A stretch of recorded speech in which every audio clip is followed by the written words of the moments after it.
Hello everyone, welcome back to Midslate.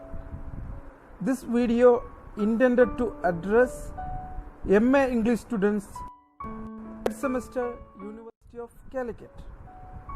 This course is a part of the paper Introduction to Linguistics, which is an elective paper. So welcome to this video.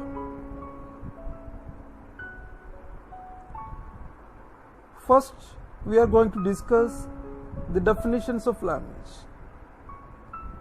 We know that language occupies an important place in the lives of human beings. Language is the very medium of expression. The everyday activities of life are sure to come to an end unless language functions as a means of communication. So, language is inextricably tied up with the social and cultural evolution of mankind. Language is as familiar to us as the air we breathe or the saliva that we carry in our mouth. So, we are hardly conscious of its significance. However, the effects of language are most remarkable.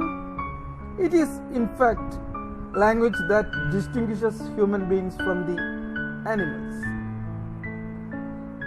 So language is a means of communication.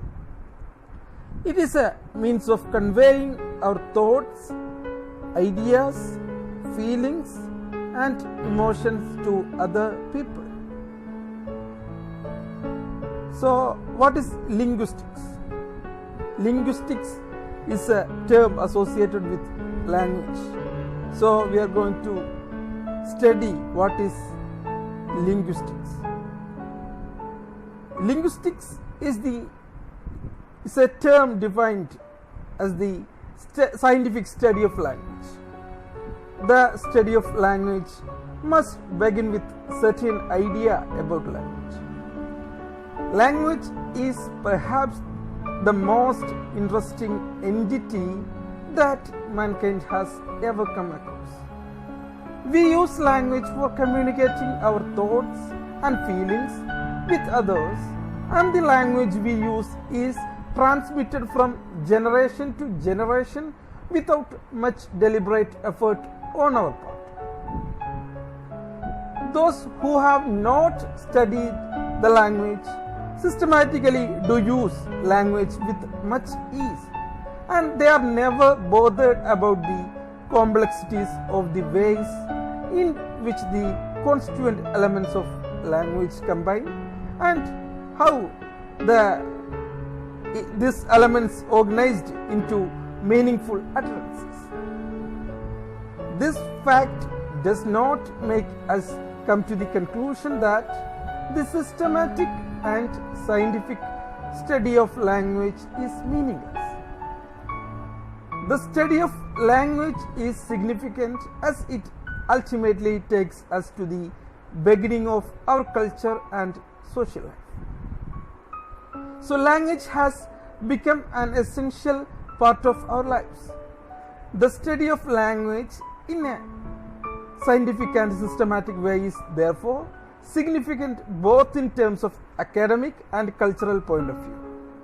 So that's all about the introduction of language and the term linguistics.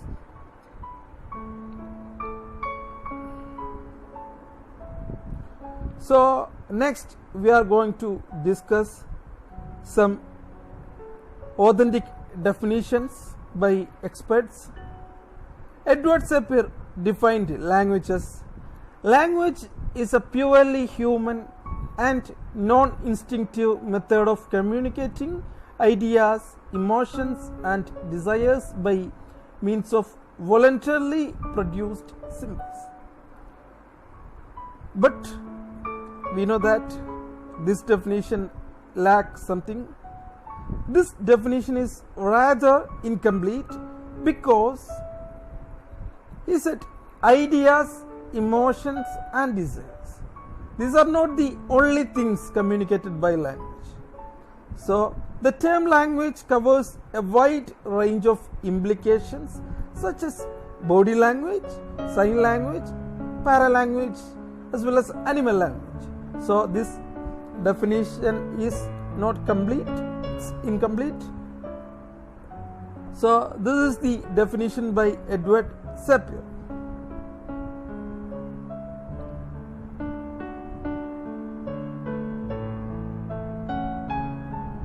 So next definition is by Stuart Hall.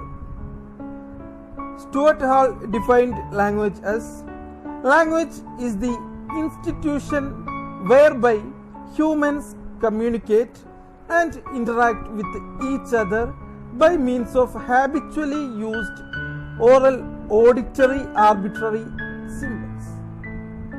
He used a particular term, arbitrary.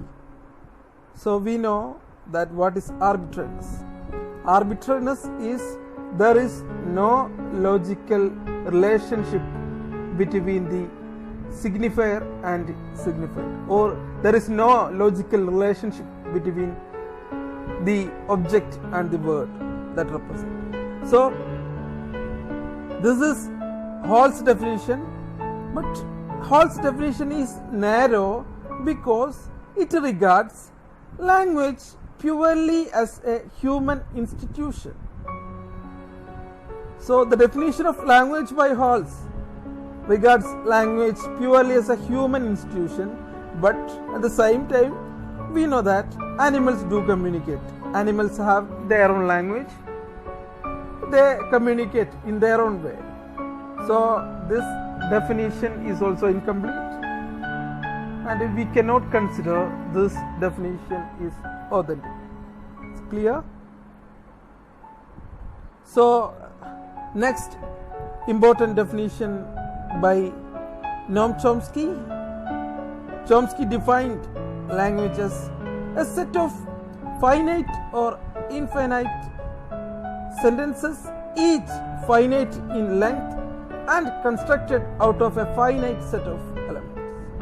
No, a set of finite or infinite sentences, each finite in length and constructed out of an infinite set of elements. So it's simple. So we can create infinite number of utterances by using a limited number of rules. With using limited number of elements, we can create infinite number of utterances. That is the definition. So he focused on the structural features of language. Chomsky analyzed the structural features of language in his definition, and he showed how language can be investigated by analyzing it into its constituent elements. So we know that phoneme combines into morphemes, and morpheme combines into words combine into sentence, and so on. So in this way he focused on the structural features of language. So this definition is more clear.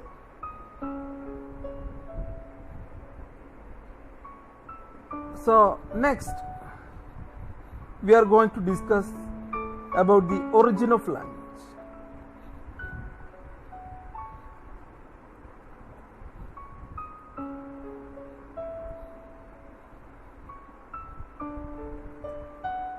So with respect to the origin of language, a large number of theories have been formulated. So some of them are discussed here. This theory is based on the assumption that language originated as a result of human instinct to imitate natural sounds, such as that of the cry of an animal or that of the wind blowing. This is Poopoo theory. Poopoo theory is the origin of language happened due to the imitation of natural sounds. When a child speaks of a dog as bow wow, He is imitating the speech habits of his ancestors in prehistoric time. It is true that there are a few words in any language which exhibits a kind of sound symbolism. Such sounds are called onomatopoeic words. There are some words which have a logical or direct or iconic relationship between the signified and signifier. So these words are known as onomatopoeic words, and examples are here: crow, quack, and chirp. So in Malayalam we use the word kaka. നമുക്കറിയാം, നമ്മൾ കാക്ക എന്ന പേരുള്ള ഒരു പക്ഷിയുണ്ട്. ആ പക്ഷി എപ്പോഴും ഇങ്ങനെ കരഞ്ഞുകൊണ്ടിരിക്കുകയായിരിക്കും, ക്രാ ക്രാ ക്രാ എന്ന് കരഞ്ഞുകൊണ്ടിരിക്കുകയായിരിക്കും. അതുകൊണ്ട് നമുക്ക് ആ സൗണ്ട് ഒരു ഓണോമാറ്റോപ്പിക് എക്സാമ്പിൾ ആയിട്ട് കണക്കാക്കാൻ സാധിക്കും. So this is all about bow-wow theory. Second theory of the origin of language. This theory was advanced by the German scholar and famous philologist Max Muller. This theory is known as ding-dong theory. According to ding-dong theory, language has originated in the sense of rhythm innate in man.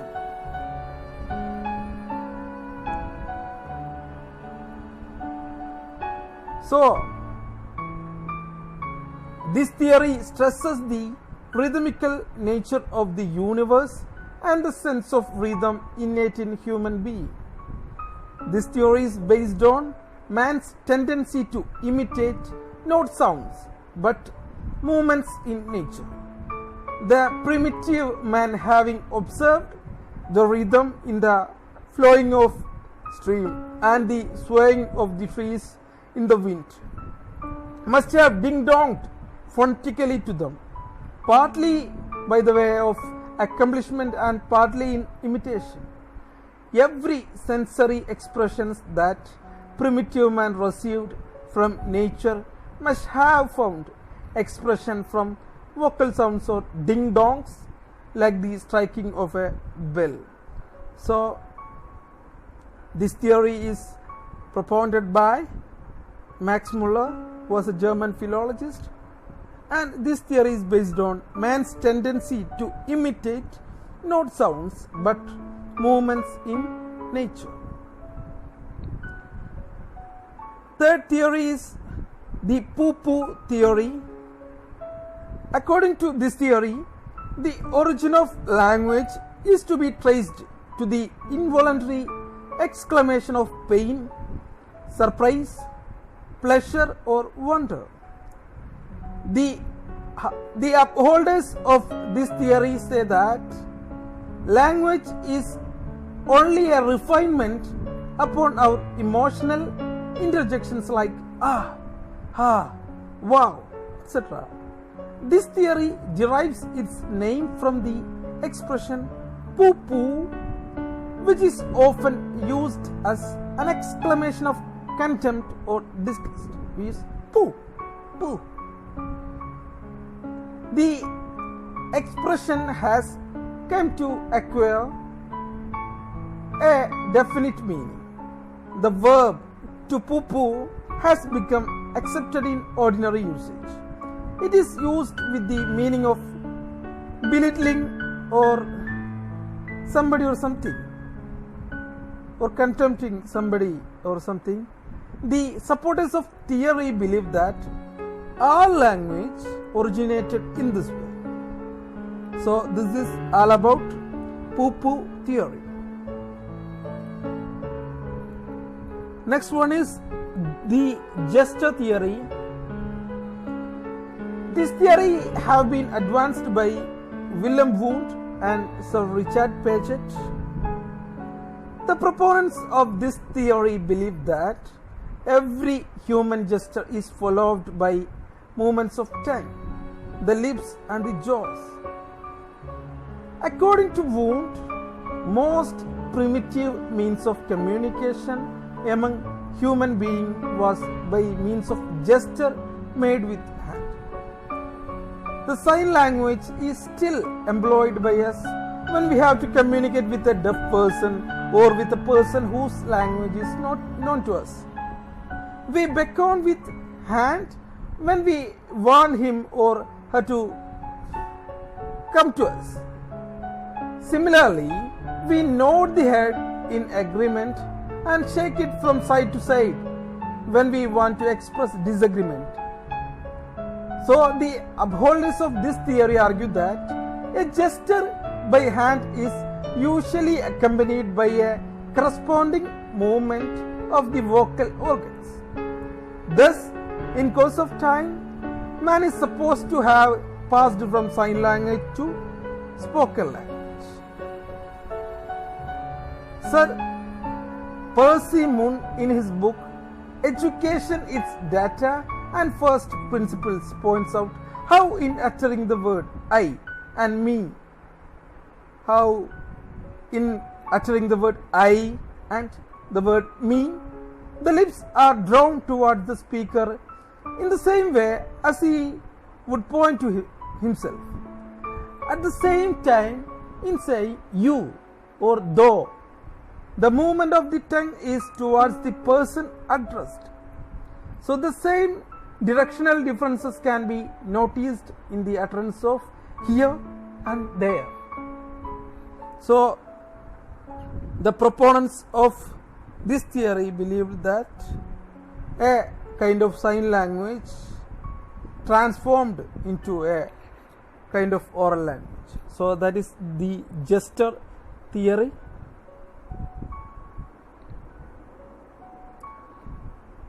Next one is the Yohio theory of language. The Yohio theory was propounded by the 19th century scholar Noam. He emphasized that language has been formed from the words uttered by groups of people or a community engaged in joint burdensome labor of some sort. While engaged in some heavy task such as lifting an object or pushing it or cutting a big tree, people make some sort of yo noise in order to make themselves feel at it. നമ്മൾ മലയാളത്തിൽ ഐലസ തള്ളിക്കേറ്റ് ഐലസ എന്നൊക്കെ പറയുന്ന പോലത്തെ ഒരു സൗണ്ടാണ് ഈ യോഹിയോ. So, in order to make themselves feel at ease to a certain extent, these sounds are involuntarily made as a result of the sudden release of the air accumulated in the lungs while exerting powerful muscular effort. So, the Yohio theorists believe that speech sounds originated in this way. This is not much authentic, I think. It's my personal opinion, so don't think about it, forget. So final one is the musical theory. This theory was propounded by the Swiss linguist Otto Jespersen. According to him, language originated in the form of songs. These songs sung in reaction to emotions, especially love and joy. So this is musical theory. In spite of all the theories mentioned in this presentation, it is impossible to arrive at the truth regarding the origin of language. Though these theories are true to a certain extent, we do not know how exactly language originated, nor can we be sure whether there was an original common language of whether language developed at different places at different periods. So this is all about the origin of language, and we discussed about the definitions of language as well. Thank you.